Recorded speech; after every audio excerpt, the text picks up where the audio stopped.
welcome back to the Combined Weapons series. Today we're going over the Engineer's weapons, but before we get started, I would like to ask you to subscribe. I'm really pushing for 5,000 subscribers before the end of the year, and with your help, we would be able to make that happen. Once we hit 10,000 subscribers, I plan on making a long commentary video about the shortstop, so if that's an incentive for you to subscribe, then please do so. You should also join the Discord as well. It's a fun place to talk about anything TF2 or not TF2 related. We have a super nice group of people, so if you're interested, the link to both of these will be in the description below. Also, leave a comment about how you think these weapons will turn out. Without wasting any more time, let's just jump right into his primaries. Since the shotgun has been reviewed a couple of times so far, we'll keep this section brief. The shotgun shoots 10 pellets at once, with each pellet doing 6 damage. He's able to fire off shots every 0.625 seconds, reloads every 0.87 seconds for the first shotgun shell, but then 0.51 seconds for the remaining shells. He's able to have 6 ammo loaded at once and can hold up to 32 rounds in reserve. I think it's safe to say that most people agree this weapon is pretty balanced, but this series is not about keeping weapons balanced, it's about breaking their balance. Breaking their balance makes my dopamine go happy, so that's exactly what we're going to do. Engineer shotguns all have such drastic different playstyles from one another. You have one that does less damage but can store critical shots, one that uses your metal as your ammo, and another one that no one touches with a 10-foot pole unless you're an actual psychopath.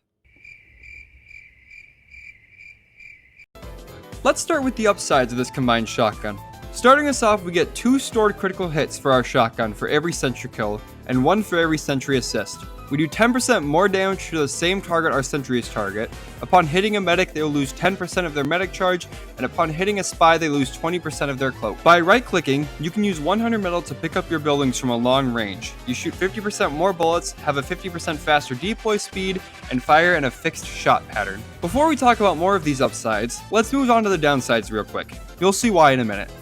On death, you lose all of your stored revenge crits. You deal 20% of your max damage to buildings.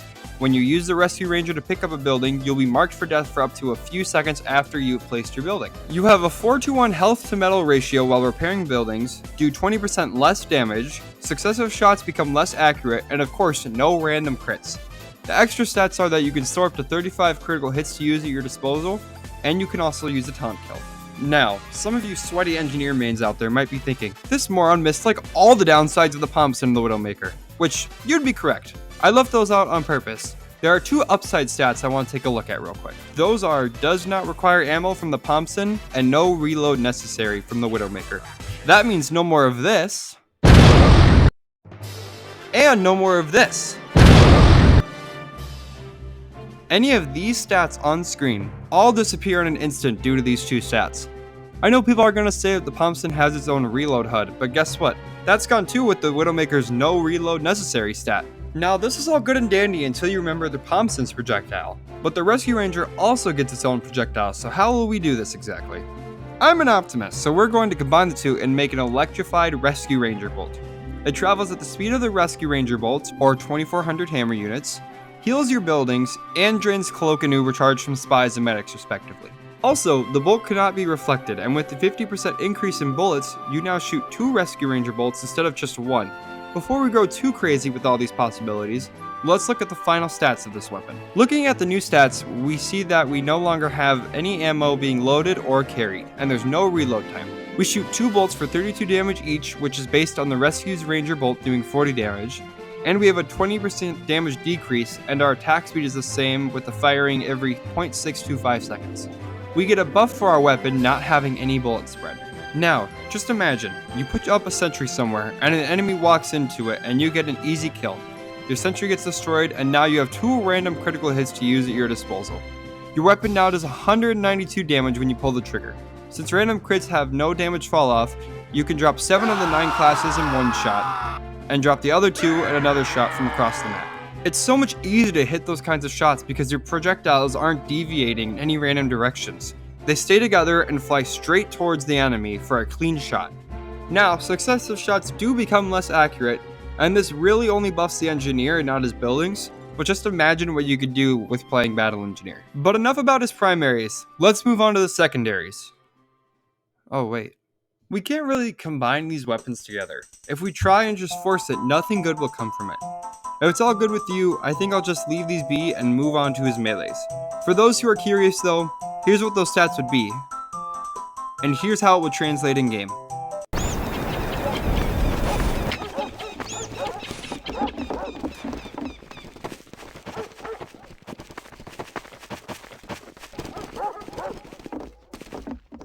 We need a dispenser right here.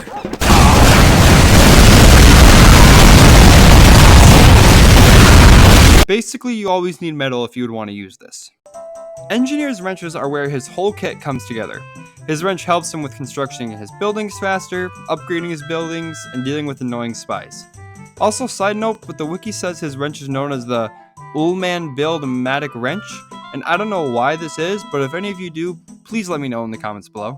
Also, while you're down there, leave a like, subscribe, and let me know how you think these weapons would change up Engineer's gameplay and how you would best utilize this kit. With the stock wrench, nothing special. You deal 65 damage per hit and attack every 0.8 seconds. Let's also use this opportunity to take a look at all of Engineer's buildings. These are all due to change with the different wrenches, so I'll be talking about all 3 levels, not just the first or final level of a building. Starting us off, the sentry gun costs 130 metal to build and 200 metal to upgrade to each level after. At a level 1 sentry, the sentry's health starts at 150, but slowly climbs to a max health of 216 at level 3. A level 1 sentry does 71 damage per second, a level 2 does 119 damage per second, and a level 3 does 119 damage per second and fires off rockets every 3.06 seconds. The dispenser costs 100 metal to build and 200 metal to upgrade to every level after that. A level 1 dispenser heals you for 10 health per second, a level 2 heals you for 15 health per second, and a level 3 heals you for 20 health per second. Also, if you feel like it, play a game where you take a shot every time I say a level blank does this, and I promise you'll be dead within the hour. I guarantee it. A level 1 dispenser restores 20% of your max ammo, a level 2 restores 30%, and a level 3 restores 40%. A level 1 guarantees 40 metal every 5 seconds, a level 2 generates 50 metal every 5 seconds, and a level 3 generates 60 metal every 5 seconds. And finally, a level 1 restores 5% of a spy's cloak every second, a level 2 restores 10%, and a level 3 restores 15% of his cloak. A level 1 teleporter has 150 health, and a level 2 increases that to 180 health, and a level 3 caps it at 216 health. A level 1 teleporter costs 50 metal to build, a level 2 will cost you 250 metal, and a level 3 will cost you 450 metal. Now, the main reason you would upgrade your teleporter would be the recharge time. A level 1 recharges every 10 seconds, a level 2 recharges every 5 seconds, and a level 3 recharges every 3 seconds. Now, let's see what his other wrenches would add to his kit. First off, for the upsides, you receive an increase of your max health by 25, guarantee a critical hit if you hit an opponent 3 consecutive times, and on hit, cause your enemy to bleed for 5 seconds.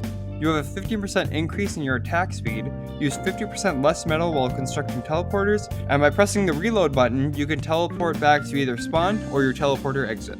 These are some pretty decent stats to add for a melee, but before making any judgment calls, let's take a look at the downsides. This melee would add a 20% fire vulnerability, a 20% slower repair rate, a 25% damage penalty, and a 33% damage penalty versus buildings. Your construction hit speed is also decreased by 20%, you would pick up 20% less metal from dispensers, and of course, no random crits. The extra stats that this weapon would have is that it replaces your sentry with a mini sentry, and killed enemies freeze into solid gold. Also, you get the taunt kill organ grinder, which is always fun because it's a taunt kill, you know? Moving over to this mini sentry, it has a build speed increased by 150%, metal cost is reduced by 23%, it rotates 35% faster, and has a 50% faster firing speed. In contrast, it has 33% less health and does 50% less damage. Just to clarify, these stats are compared to a level 1 sentry, so it's basically just a smaller, more annoying level 1 sentry. I'll save my thoughts for the end of the video when I rank these weapons, but this wrench seems to have a fine balance between its upsides and downsides. I guess with that though, it is near the end of the video, so let's get these weapons ranked. I think we all expected this, but the shotgun is in the S tier. The ability to be able to never have to reload and having infinite ammo is great in itself, but the fact that you shoot 2 direct projectiles and not a shotgun spread helps rack up damage fairly quickly, especially if you have those stored crits with your sentry, which with good play you most definitely will have. I'm no Uncle Dane, but I'm pretty sure he would agree with me here saying this shotgun is really useful in almost every situation it's in. The secondary weapon is a joke. The shield for your sentry is good, but if you have to use up metal in order to fire this weapon, and you would use all of your ammo up in about 10 seconds, then I don't see how you could use this weapon in a viable situation unless you have your dispenser right next to you. For this reason, it's going in the D tier. Finally, the wrench is going in the B tier. Maybe this is too high for this weapon, but the utility of having a mini sentry, more health, and being able to teleport back to your spawn or your teleporter exit can be useful in situations. The 20% less metal you get from ammo packs and dispensers hurt this weapon, and the damage penalty also hurts this weapon, but you're not really attacking with your wrench. Also, I might be a bit biased because your Eureka effect is my favorite engineer wrench, so I'm used to collecting less ammo. And that's a wrap! Let me know in the comments below if there's anything I'm missing or how you think these weapons turned out. Leave a like and subscribe if you enjoyed the video. We're really pushing for that 5,000 subscriber mark. And if you have any future ideas, let me know in the comments below as well. Join the Discord, and I hope you all have an amazing day. Keep fragging and stay awesome.